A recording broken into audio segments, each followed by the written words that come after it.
Vidéo du jour, on va exploiter une base de données MySQL avec Python. Alors, on a déjà vu sur les deux vidéos précédentes comment exploiter des bases de données SQLite et en JSON. JSON étant une base NoSQL. Là, on va travailler sur du MySQL. Alors, pour travailler sur du MySQL, il faut d'abord installer MySQL et puis installer un serveur. Alors, le serveur, moi j'ai choisi une solution toute faite qui s'appelle XAMPP, X-A-M-P-P. Il y en a d'autres. Alors, on va utiliser celle-là pour l'exemple. On va, sur ce panneau de contrôle, on va démarrer le serveur Apache. Voilà. Il y a deux processus. Et ensuite, on démarre MySQL. Voilà, tout va bien. Une fois qu'on a démarré MySQL sur le serveur, donc on peut prendre notre navigateur et on va taper au choix localhost ou alors 127.0.0.1. Voilà.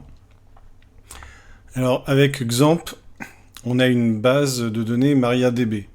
Alors, il faut savoir que MariaDB et MySQL, c'est plus ou moins la même chose, l'un étant dérivé de l'autre en version open source, donc il y a une interopérabilité qui est plus ou moins garantie, quasiment à 100%. Donc là, ça va être le même principe que pour une base MySQL. On va dans l'interface PHP MyAdmin pour gérer la base. Parce que avant d'exploiter la base, eh bien, il faut la créer. Alors moi, pour l'exemple, j'ai déjà créé une base qui s'appelle test et j'ai fait une table qui s'appelle annuaire qui contient un index, nom, prénom, téléphone, et ce sont exactement les mêmes données que celles que j'avais mises dans l'exemple JSON et aussi dans l'exemple SQLite. Voilà. Une fois que ça c'est fait, la base de données, il faut l'alimenter, tout simplement. Alors, qu'est-ce qu'on peut mettre dedans? On met tout simplement les mêmes choses que pour les autres bases de données. Alors, j'ai choisi donc de mettre index, nom, etc. Et on va voir ce qu'il y a dedans. Ce qu'il y a dedans, alors c'est les mêmes noms, prénoms et téléphones que pour les deux autres exemples. J'ai fait la même pour pouvoir faire le parallèle. Pour faire ça, en fait, il suffit de créer une table. Alors vous allez sur Nouvelle table. On donne un nom à la table. Alors le nom, on va l'appeler annuaire 2. Voilà. Donc le nom du champ en question. Alors le premier, ça sera index. Alors normalement, il ne faut pas mettre index parce que c'est un mot-clé réservé au langage. Mais bon, on va le mettre pour l'exemple. Alors, est-ce que ça marche? Oui, j'ai déjà fait le test. On va éviter. On va mettre donc l'index, ça sera un type entier, nombre entier. Taille, on va mettre 100, ouais, très bien. Pas de valeur par défaut. Auto-incrémentation, on met oui. Et ça met automatiquement que c'est une clé primaire. Voilà, ensuite on met nom. Le nom, c'est du texte. Alors, on va mettre 25 pour le nom, pareil pour le prénom. C'est du texte aussi. Allez, 25 aussi. Et enfin, le téléphone, on va l'appeler tel. Et le tel, bien sûr, c'est du texte. Je l'ai déjà précisé, c'est du texte parce que c'est une suite de chiffres qu'on affiche comme du texte. C'est pas du texte. C'est pas un nombre sur lequel on va faire des opérations. Donc, pas besoin de mettre type entier ou type numérique en règle générale. Voilà. Commentaires sur la table, il n'y en a pas. Moteur de stockage, InnoDB, on laisse. Avant d'enregistrer, on va faire un petit aperçu SQL. Alors, aperçu SQL, ça veut dire tout simplement qu'il va nous afficher la requête SQL qui correspond à ce que je viens de faire de façon graphique. Donc là, je crée une table qui s'appelle annuaire2 et qui est dans la base de données test. Donc c'est test.annuaire2 et dans laquelle je vais mettre un index, donc qui est un entier de 100 caractères et qui n'est pas nul, avec l'option auto-incrémentation, je rajoute le nom, etc. etc. Et je précise une petite chose qui a son importance, c'est que quand vous faites ça, par exemple le test et annuaire2, il est c'est des accents graves. Voilà. Si vous mettez des guillemets ou si vous mettez des cotes, il y a de très fortes chances que ça ne marche pas. Parce que c'est écrit comme ça. Et de façon générale, il faut faire très attention à ça parce qu'on a des erreurs. Voilà. Alors, on va enregistrer. Voilà, l'identifiant index, c'est un mot-clé réservé, ça on savait. Et voilà. Et donc là, on est dans la table qui s'appelle annuaire2, celle qu'on vient de créer. Et voilà, c'est exactement la même que celle que j'ai créée avant. Sauf que celle-là, il n'y a pas d'enregistrement dedans. Bon. Ce qui n'est pas très grave. À partir de ça, on va dans test. Voilà, annuaire2 qu'on vient de créer, bon, on va la supprimer parce qu'on n'en a pas besoin. Donc la requête SQL, c'est drop table, annuaire2. Voilà. Et là, on est bon. Donc là, on est sur notre serveur avec une base de données MariaDB ou MySQL, qui revient à peu près au même. Et elle est gérée ici graphiquement par phpMyAdmin. Donc on peut très bien aussi aller dans SQL et puis taper ces requêtes manuellement. Voilà, ce qui n'a pas grand intérêt quand on peut le faire automatiquement. Ensuite, on va passer au code. Alors le code, ça va être un fichier Python dans lequel...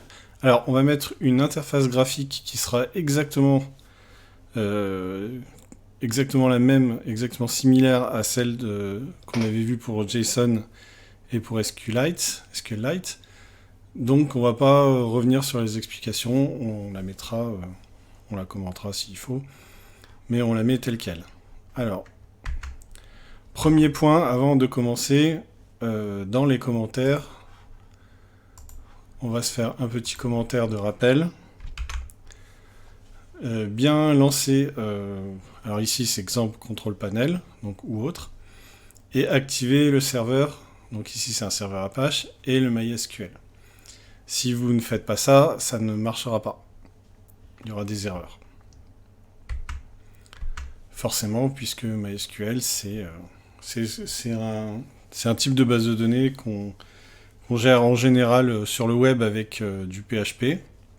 Donc PHP, c'est quelque chose qui est hébergé niveau serveur. Voilà. On va commencer le code. Alors le code, il va être relativement similaire à ce qu'on avait vu pour JSON et SQLite. Alors on va définir une fonction qui s'appellera recherche du numéro. Voilà. Pour se connecter à la base de données MySQL, on va utiliser le module MySQLDB. Donc c'est un module qu'on va importer tout simplement en mettant import MySQLDB. Pour initier la connexion, donc on va faire un MySQLDB connect. Donc connect, c'est la méthode qui permet de se connecter à une base de données via le module MySQL. On va lui mettre en paramètre host égale localhost, ça c'est le nom de l'hôte. L'utilisateur par défaut, il s'appelle root, racine donc. Password, le mot de passe, par défaut, il n'y en a pas. Alors quand je dis par défaut, c'est-à-dire avec les paramètres par défaut de PHPMyAdmin et tout ce qui va avec dans XAMPP. Et je me connecte à la base de données qui s'appelle test. Je referme la parenthèse. Donc là, j'ai créé une connexion que j'appelle connexion, tout simplement. Je vais faire un try pour ça. Et si jamais il y a un souci, si jamais il y a une erreur, eh ben, il va me lever une exception de type on ne sait pas quoi. Il va me faire un print et un quit. Voilà, ça c'est si ça se passe pas bien. Ensuite, on passe à la déclaration de variable. Donc on va définir un curseur. Alors curseur, j'ai déjà expliqué ce que c'était, je rappelle ce que c'est. C'est qu'en fait, dans notre base de données, on a de façon un petit peu virtuelle un curseur, comme le curseur qui est en train de clignoter ici, qui sert à se positionner sur la base de données. Donc là, on le définit avec la méthode cursor. Ensuite, on va définir le nom. Alors le nom, c'est tout simplement celui que l'on va taper dans l'interface. Et je m'aperçois que je n'ai pas montré à quoi ça allait ressembler, mais c'est exactement la même chose que pour les deux autres, JSON et SQLite.